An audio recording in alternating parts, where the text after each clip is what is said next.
As we mentioned, the U.S. has officially backed out of a long-standing arms control treaty with Russia. You heard it in our conversation that Christy and I were just having. It stokes fears that even a world war could somehow be on the horizon. The Trump administration says that Russia is to blame for the breakdown in the Intermediate Range Nuclear Forces Treaty, or INF, which saw the two countries stay clear of nuclear conflict. Russia's responded by stating that the U.S. government has hidden its nefarious plans, which called on them to pull out of the treaty. Regardless of who's at fault, the issue raises serious concerns. We got two parts to the story. First, I want to introduce you to the Russian Deputy Foreign Minister. His name is Sergei Ryabkov, who spoke to RT earlier today. Listen to what he has to say. On the famous symbolic clock that shows the time left to the nuclear conflict, we have unfortunately passed yet another minute towards the midnight. We should work deliberately, focusedly. We should invest additional energy and political capital to stop this dangerous development. Everything now depends on responsibility of the U.S. decision makers. Just hours after this statement was made, the Pentagon announced that it will develop new ground missiles which had been banned under the INF. RT correspondent Yulia Shapovalova has been all over this story. She files this report from Moscow. The treaty on the control of intermediate and shorter-range missiles has been terminated at the initiative of the American side. The official statement appeared on the Russian Foreign Ministry's website. The withdrawal from the agreement was also confirmed by U.S. Secretary of State Mike Pompeo. On Twitter, he again placed blame on Russia for that.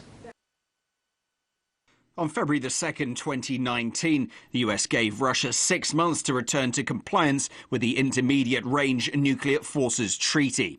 Russia refused, so the treaty ends today. The US will not remain party to a treaty when others violate it. Russia bears sole responsibility. This document was signed more than 30 years ago on December 8, 1987 by Mikhail Gorbachev and Ronald Reagan. Thanks to the agreement between the Soviet Union and the United States, a whole class of the most dangerous nuclear weapons was destroyed, missiles with a flight range of 500 to 5,500 kilometers. Washington announced the suspension of participation in the treaty in February, accusing Russia of non-compliance. The United States and NATO believe that one of Moscow's missiles violated the agreement. They say Russia developed and put into service a 9M729 rocket, which, as it seems to the Americans, flies further than 500 kilometers.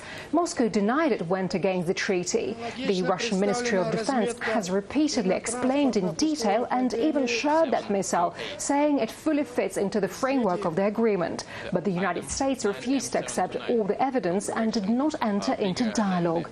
Meanwhile, Russia puts forward counterclaims, saying the United States uses long-range strike drones and NATO now deploys launchers capable of delivering Tomahawk missiles in Romania and Poland.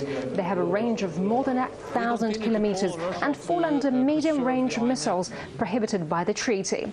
Earlier, Donald Trump noted that the United States wants to come to an agreement on control of nuclear weapons. He also discussed this issue by telephone with Vladimir Putin.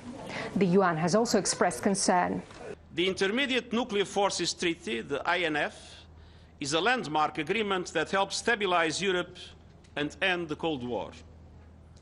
When it expires tomorrow, the world will lose an invaluable break on nuclear war, and this will likely heighten, not reduce, the threat posed by ballistic missiles. China has also warned about the dangers of withdrawal from the treaty. The real intention of the U.S. withdrawal is to make the treaty no longer binding on itself. Bringing China into this is just an unreasonable move. China will not accept it. Moscow offers the United States and NATO to declare a moratorium on the deployment of intermediate and shorter-range missiles, according to Deputy Foreign Minister Sergei Ryabkov. A similar step has already been taken by the Russian side. Moscow will refrain from deploying such weapons until the United States installs appropriate systems. Russia showed utmost responsibility for European and global security, declaring through President Putin's statement a unilateral moratorium for fielding of this type of capabilities if and when Russia develops, though until and unless the U.S. does the same anywhere in the world.